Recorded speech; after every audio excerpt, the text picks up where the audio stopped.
Good afternoon. It's Wolfgang Krosky, CEO of the Pittsburgh Chamber of Commerce, and we are continuing our series here. We are interviewing candidates that are running for races that impact residents and businesses here in Pittsburgh.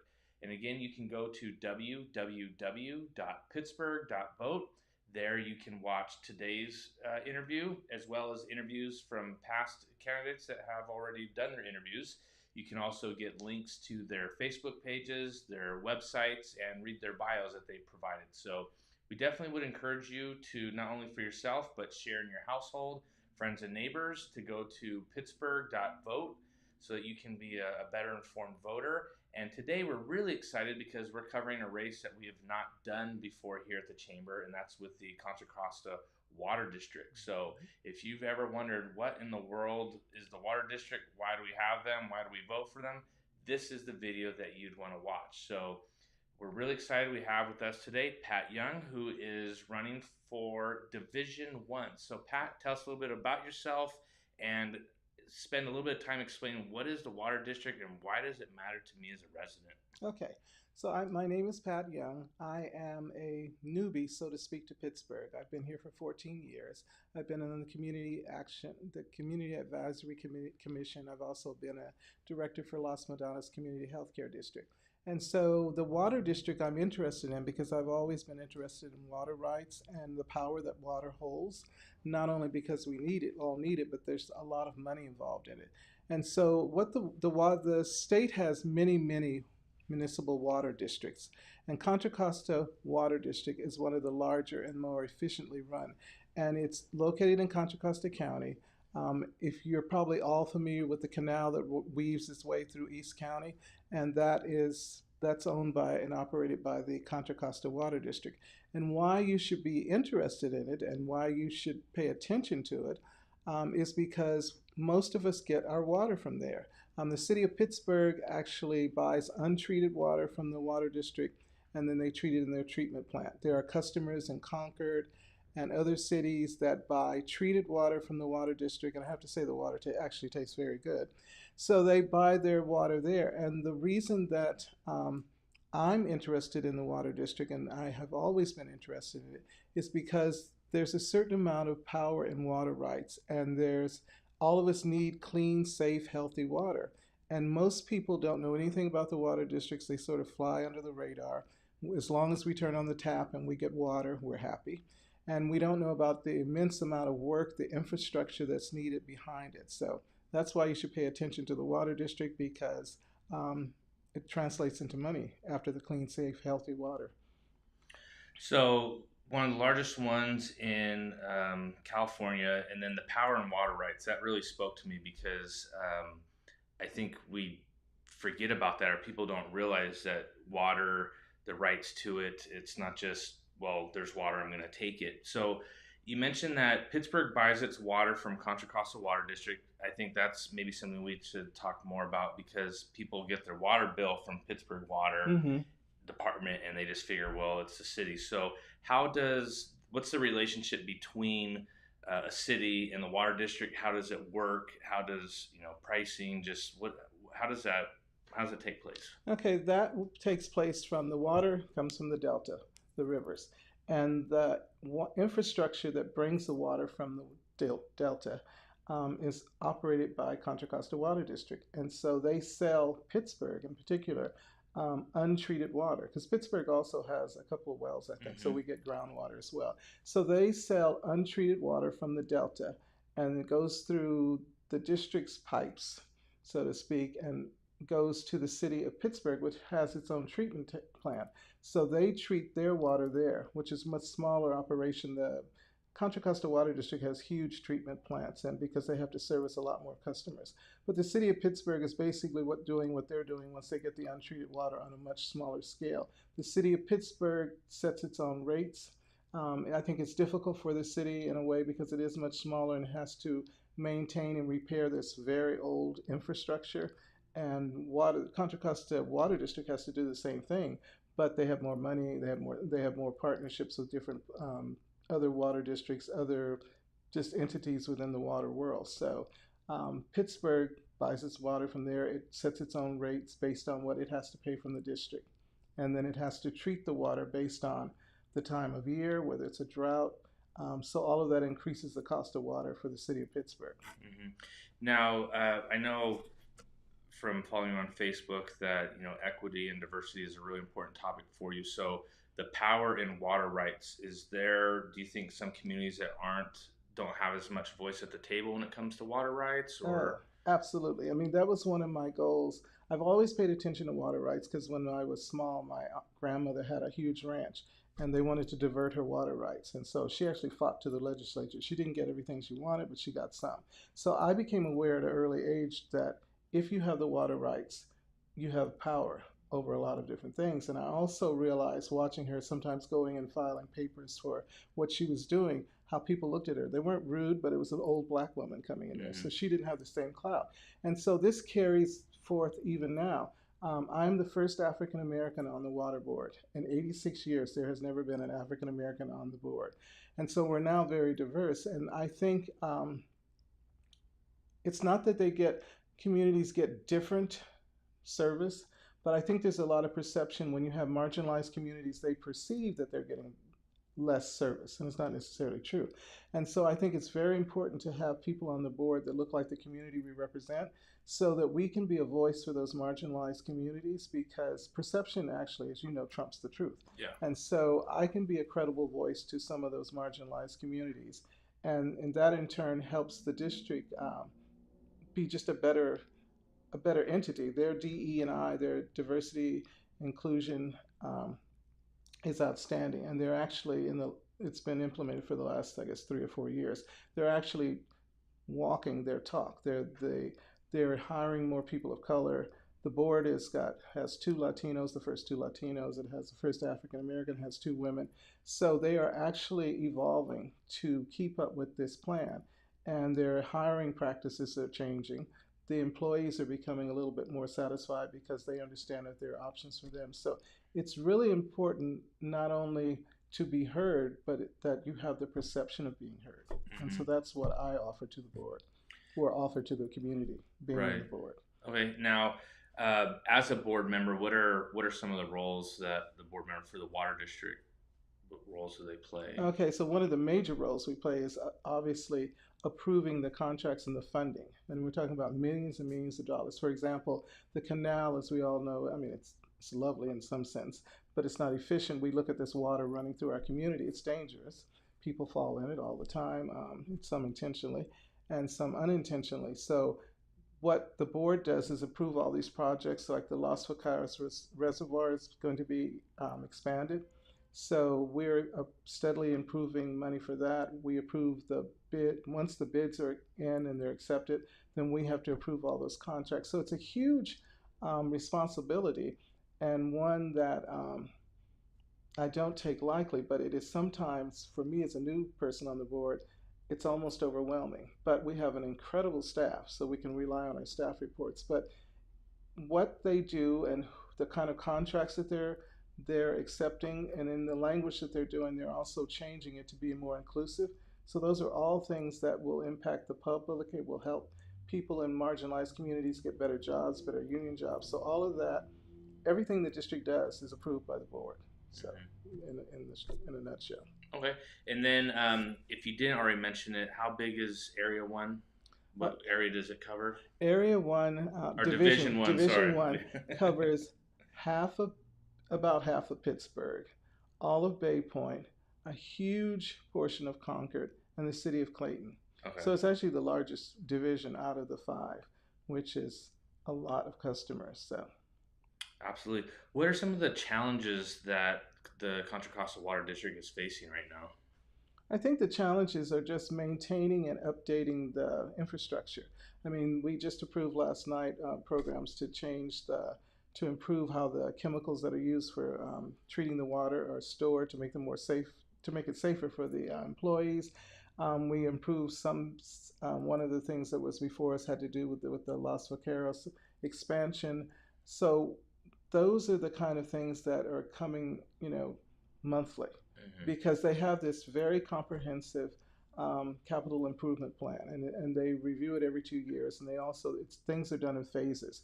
So we're in a certain phase, like I think we're in phase three of the canal modernization, which means that instead of the open canal, we're going to have a pipe so that it won't deteriorate, we won't lose as much water to evaporation and Right. all of that, and it'll be safer. So those kinds of things are continually, those phases of projects are continually coming before the board, and then we have to improve. It's sort of it's awe-inspiring in a way when you have to approve these like multi-million-dollar projects. So a lot of thought goes into it. There's a lot of research in it, and the board has to be very thoughtful and thorough in their research to, Mm-hmm. so we make the right decisions. Right. So obviously one topic that's on everybody's mind right now is drought. We've had Mm-hmm. several years of decreased rain, and we can go into the whys and all that, but the the water is decreasing. We're as residents are being asked to conserve water. The question I have is when water is sold by the unit and now we're being asked to use less, that will Mm-hmm. be less revenue to districts. So how are they compensating with that other than increasing cost per unit? But any creative solutions or ideas on how to address that? Because even when we do get more rain, we're still going to be asked to be more efficient with our Right. water usage. So it's not just a drought question. I mean, that's a good question because it for even for me years ago, it didn't make sense why we would conserve and pay more. But the reality is, particularly here in the Delta, the reality is in times of drought, Mm, the salinity of the water is much higher. So they have to do a lot more treatment to make it taste better. And in the district, they have people who on a weekly basis are tasting and smelling the water and tweaking the combinations. And so that's that's they don't do the rates frequently, but when they do, it's primarily to just pay for the infrastructure that does all of that. And for the city, it's even hard. The city of Pittsburgh's water, it's even harder for them because it's a smaller area, and they have the same issues because they're getting untreated water, so they've got to treat it and make it taste better.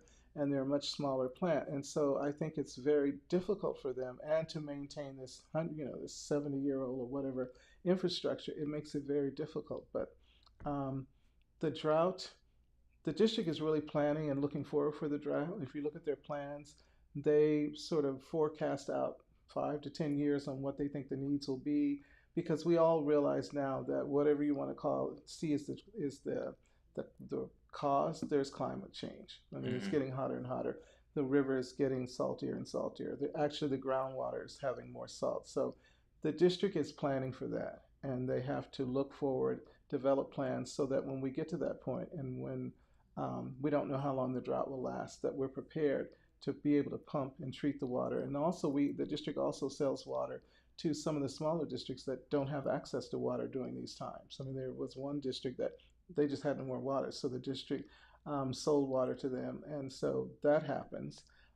So the district has to be really on top of knowing and predicting sort of over what we might need, and they try and keep the rates down as low as possible. So they did, the last one was the 15% if you're not conserving, that the governor asked us to do. We didn't really want to do it, but we had no Right. choice. So All right. So it sounds like the cost of water is going to stay yeah. per the unit, and it is what it is. The same question comes to my mind when we look at road repair is largely funded by gas tax, but we Mm-hmm. want everybody to not use gas. So it's like, how do we make that work? So with the water, with Division One challenges being maintaining old infrastructure, the droughts, etc. What are some of the positive things that are coming in the next, let's say, 2 years with the water district, or innovations or anything like that? Okay, well, I think one of my favorites and one of the most important is the modernization of the canal, putting the water in a pipe. So they're working on that, and there are some pieces that have been completed. I mean, it's going to take several years, but that to me is most promising because it's also going to reduce evaporation. It's going to reduce leaks, and so this pipe will, revolutionize in a way how they deliver the water to where it needs to go. Also, expanding the reservoir Los Vaqueros will give us increased capacity for storage over the years because we're going to have to store more. Hopefully it'll snow sufficiently somewhere in the future. So we have to be prepared to have all this water there, because if we can't get it from other sources, And we also can blend the water that comes from Las Oqueras. It tastes better than the water in the river. So they use that water to blend and sort of augment that as well. So Mhm. those are the two, I think, primary projects. The other big thing I think at the district is just their diversity, equity, and inclusion because it's going to make a lot of difference to surrounding communities because more people are going to have access to those jobs. More, we have programs where we reach out to high schoolers to expose them to what kind of jobs are available, what they need to do. So I think that's the third piece that's really promising because you're going to get a larger pool of very bright people to come and work at the district. So, what are some of those jobs? Because I think people don't realize. I was talking with somebody because the chamber does a career fair and then manufacturing day, and thinking back in high school, we you had the standard jobs that everybody knew about, but then as you get older and further along in adulthood, you realize, man, there's all these career paths. So, Well, what's the first, available? people always think of engineers. A lot of other things. Clearly, there's engineers, and they will always need engineers. But there are people who are working in the plants who are doing various steps of the treatment. There are even people who are at really entry level who are cleaning there are these grates that trap um, the foliage in the water that trap that and clean the fish screens. So I mean, there's construction because there's a lot of construction going on to to digging in terms of pipes and that sort of thing. And so all of those things, the building trades, all of those things are involved in the projects at the district. And so um, people just don't realize it. So and Las Medanas Community College actually has a program, a pathway to those jobs, and we want to get more of that information out. So there's everything from scraping off those screens to helping with the digging of the ditches, the laying of the pipes, the treatment. There's a center where people are monitoring the leaks, which I think is really cool. I mean, they don't have to wait for somebody to come and say the hillside's washing away. They can see the leaks in the system. There are people who are trained to do that. So there are all kinds of jobs and all the building trades as well that are involved in maintaining the infrastructure for the district.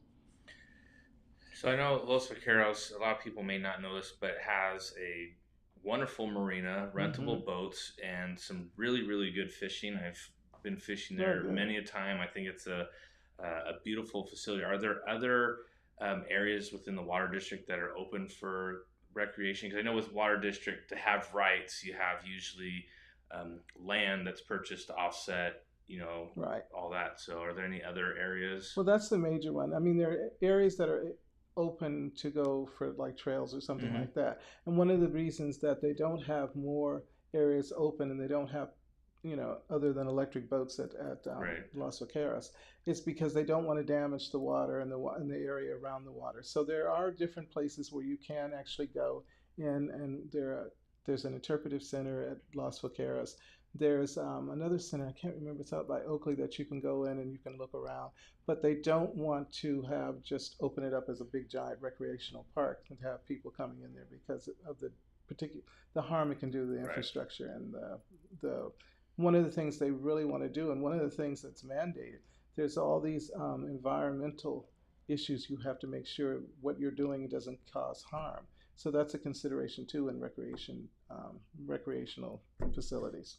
Right. You get the reclamation land and everything. Oh God, it's just unbelievable. Yeah. No, it's, I'm all for protecting the environment and making sure that we have good places to have recreation, but sometimes some of these rules are just mind boggling. Well, they are mind-boggling, and it's really mind-boggling how many different entities are involved in getting approval to you Yeah. just would not believe. Yeah. You wouldn't believe it. No. It's very complex.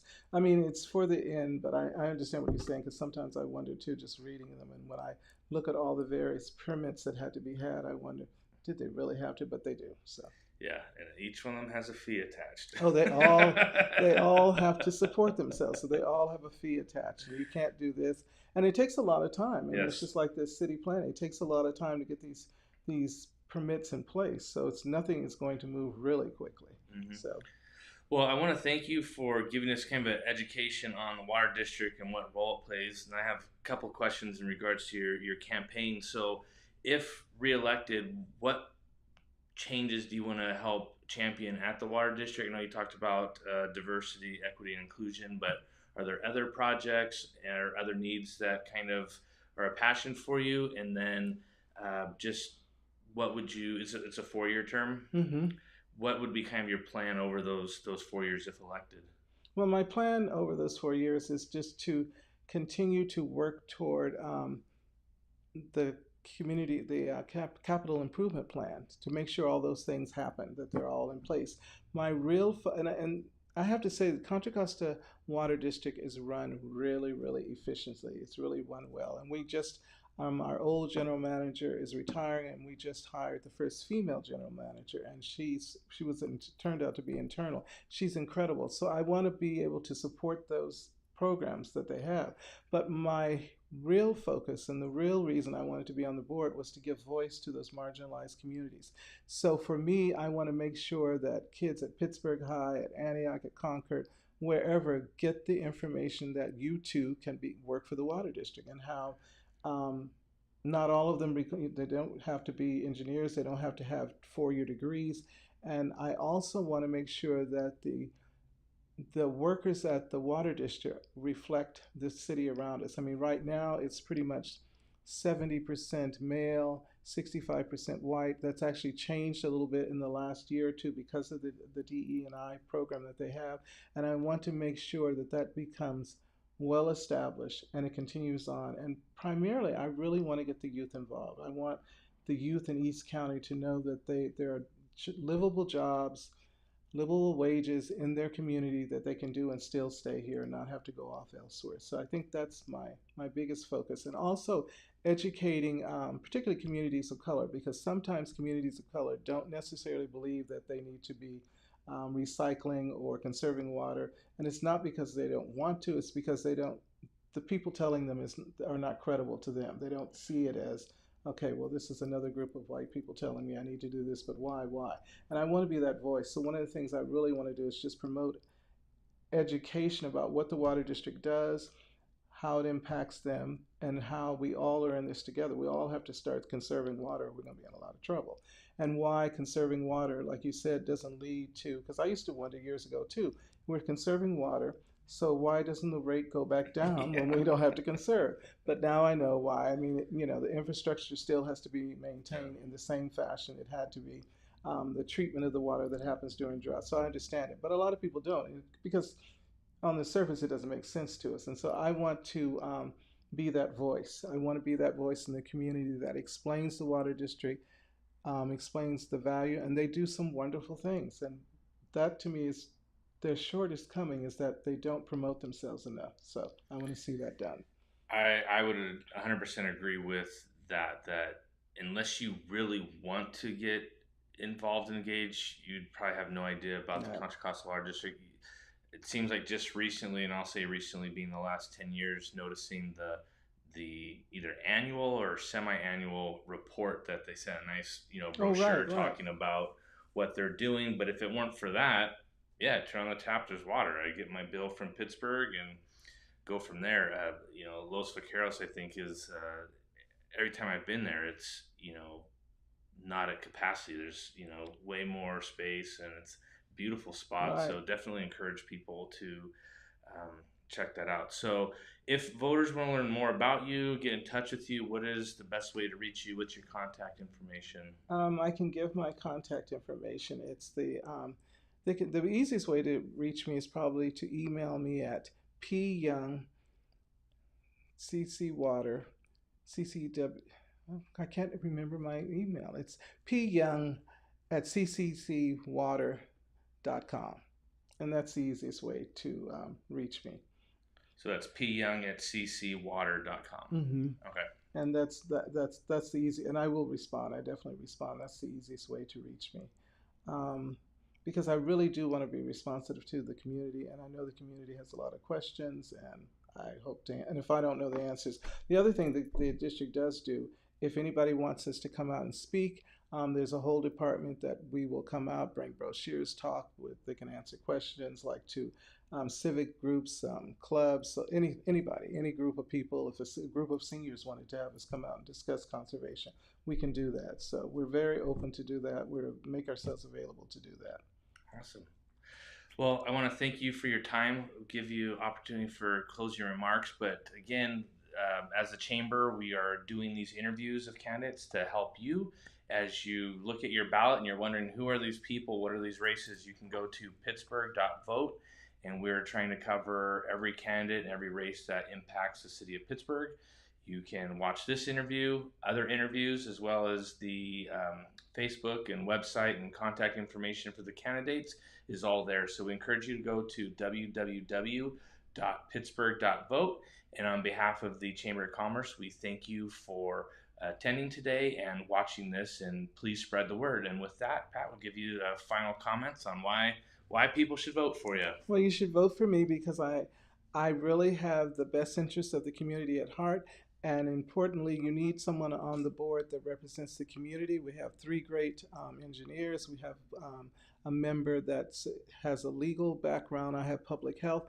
And so the more diversity on the board, the better understanding you will have. You will know what your rights are. You will know what we're doing with your money. So voting for me gives you a voice where you have not had a voice in the past.